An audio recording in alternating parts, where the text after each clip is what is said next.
Hello and welcome to the Daily Comic and Collectible, episode 457. Now today, the collectible of the day is the Mcfarlane Toys, DC Multiverse, Batman 3 Jokers arc, the Joker, the Criminal, action figure. Once a small-time crook, the Joker fell into a vat of chemicals that turned his skin white, his hair green, and his lips red, like a crazed clown. His crimes always involved pranks and jokes, ending with twisted punchlines that are only funny to the Joker. He may look like he's clowning around, but this guy is bad news for Batman and Gotham City. In a stunning turn of events, Batman has learned that there are in fact 3 versions of the Joker operating in Gotham City. The one known as the Criminal is the most methodical of the trio, and wants the Joker to be seen as more than just an agent of chaos. So he crafts a diabolical plan involving Joe Chill, the man who killed Bruce Wayne's parents, to destroy the Dark Knight once and for all. This incredibly detailed 7-inch scale figure of the Joker is based off the DC multiverse of characters. Joker, the Criminal, is based on his look in Batman, the 3 Jokers comic book series. This 1/10 scale figure is designed with ultra articulation, with up to 22 moving parts for a full range of posability and displayability. Box also contains his cane and support base. Joker comes in a full window display box with an included collectible art card with figure photography on the front and character biography on the back. Released in 2021 by Mcfarlane Toys. Now, the comic of the day is Untold Legend of the Batman, Volume 1, Issue Number 1, with a cover date of July 1980. This is a special 6x9 mini-comic that was available through specially marked boxes of Batman cereal. With story by Len Wein, art by Jim Aparo and John Byrne, and cover by John Byrne, Jim Aparo, and Garcia Lopez. This story is titled, In the Beginning. We open in the Batcave. Batman opens a package that came in his mail and finds within it the shredded remains of Thomas Wayne's Batman costume, which he wore to the party that ended in his encounter with gangster Lou Moxon. Batman rushes to the display case where the costume had hung and finds only a note taped to the inside of the glass with a threat addressed to him, saying, "This is only the beginning, Batman. Before I'm done, I will destroy you." Batman recalls to Alfred and to himself the night that his father went to the costume party, dressed as a Batman. The theme of the ball was flying creatures, and to his recollection, his dad's costume took first place. But unfortunately, a few minutes later, he was abducted by thugs to treat the wounded Lou Moxon. Thomas knew that once he extracted the bullet, he would be taken care of, so he took his chance and wound up capturing them all. He goes on to remember Moxon's emergence from jail 10 years later, and soon after, the murder of Thomas and Martha Wayne by Joe Chill. Bruce Wayne remembers his determination to fight crime and bring his parents' killer to justice, his becoming the first Robin, and teaming up with Detective Harvey Harris. Harvey taught him the art of boxing, the subtleties of fingerprint identification, and the dangers that were all too common in what was to be his chosen career. But he studied, and more important, he learned. And after that spectacular summer was over, he decided to attend Gotham College, where he learned the difference between law and justice from Professor Amos Rexford. After graduation, Bruce stood before his parents' graves and swore vengeance against their killer. Due to his father's investments, he was one of the wealthiest men in the country and needed a way to put that fortune to use. And the answer to his problem flew through the window: a bat. And that was when Bruce decided that he would become a figure of the shadows, a dark avenger of evil, the Batman. In the years that followed, he remembers hunting down, with Robin, some of the greatest criminals the world had ever known. The Joker, Two-Face, the Penguin, Catwoman, the Riddler, and many, many more. He remembers many times staring into the face of unadulterated evil, and more than that, he could remember the face was never the right face, the killer of his parents. Batman had tried to nail Joe Chill legally, but nothing worked, so he had one option left. He went one night and confronted Joe Chill and revealed his true identity and told him that he created the Batman. After his gang found out it was Joe who created their worst enemy, almost as one, the hate-crazed thugs doled out their own kind of justice, killing Chill where he stood. Not long after Chill's death, Batman had went to take in Lou Moxon for his role, wearing his father's Batman costume. The sight of Thomas Wayne, who he knew to be dead, standing in front of him, caused him to run away in fear into the path of a speeding truck, ending his life as well.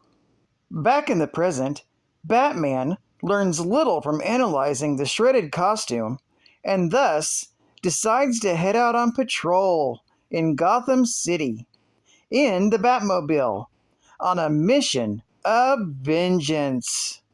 To be continued in issue number 2 of Untold Legend of the Batman.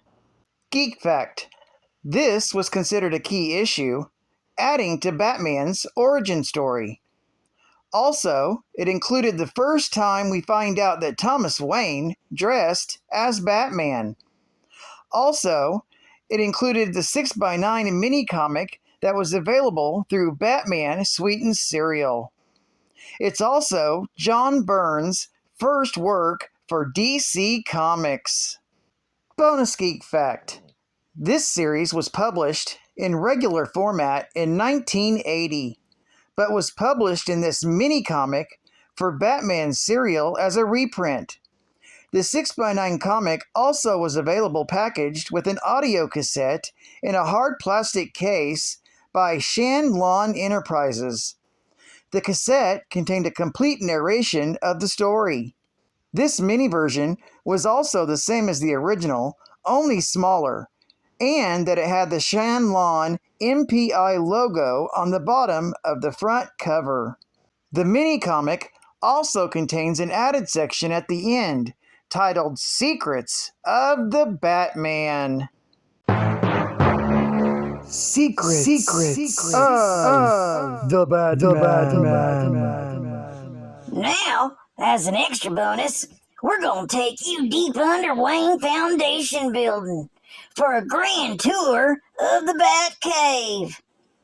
We're going to start off in the workshop, where Batman designs and builds his specialized equipment, from batarangs to rebreathers. Then we got the repair shop to enable Batman to keep the Batmobile, the Whirly Bat, and Robin's cycle in good repair. Originally, this section of the Bat Cave was dug for a subway station that was never completed and never connected to the main line. Then we have the garage for the Batmobile with the Whirlybird stored in the trunk. Here there's also a secret exit that leads to Finger Alley and an empty warehouse owned by Bruce Wayne. Then we take you to the study, and the Batcave is a recreation of the one in Wayne Manor, where Bruce first got the inspiration to become Batman. Next to the study is computerized crime files that duplicate all government records of known criminals and their methods. And that's only part of the vast database Batman has available to him. Across from there is the laboratory, equipped with all the tests Batman needs for his detection work. Advanced equipment is within that no ordinary police lab could afford to duplicate. Not without Wayne's money. Then we have the trophy room. That contains mementos of many of Batman's cases, including the mechanical Tyrannosaurus from Batman issue number 35 and the giant penny from World's Finest issue number 30. Wow, what a man cave, bat cave. More secrets of the Batman. Now we have secret exits from the Batcave, and they're more complex than they seem. Besides the ramp to street level for the Batmobile, there are also exits for the Batplane, with its special vertical takeoff equipment, and for the Batboat. Then we come to Batman's utility belt that contains many different tools of Batman's unique trade as the occasion requires. A sampler might include the transistor radio and the Justice League of America signal device, skeleton keys and pick locks, a batarang, a rebreather, a miniature camera, infrared flashlight and lenses, bat rope, laser torch, acids and other chemicals, smoke capsules, and even tear gas pellets. Then we come to his cool gadgets, his flying equipment, from the Batplane and the Batcopter to smaller whirly bats, and even the long unseen flying Batcave all help Batman in his work. Great moments in Batman's history. Batman, issue number 107. A strange experiment brings about an amazing change in the grown-up boy wonder.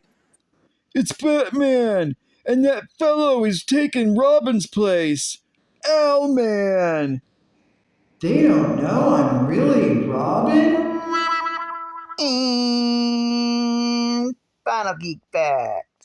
The Untold Legend of the Batman was a 3-issue limited series published from July to September of 1980.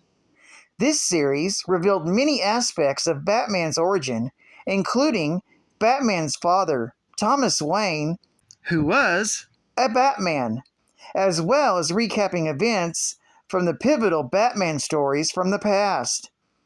Batman was created by Bill Finger and Bob Kane, and he first appeared in Detective Comics, Volume 1, issue number 27, from May of 1939. Well, I'd like to thank you for joining me for another Daily Comic and Collectible, and I hope to see you again tomorrow. This is Cat Fan Comics Man, and I'll catch you on the flip. Over and out.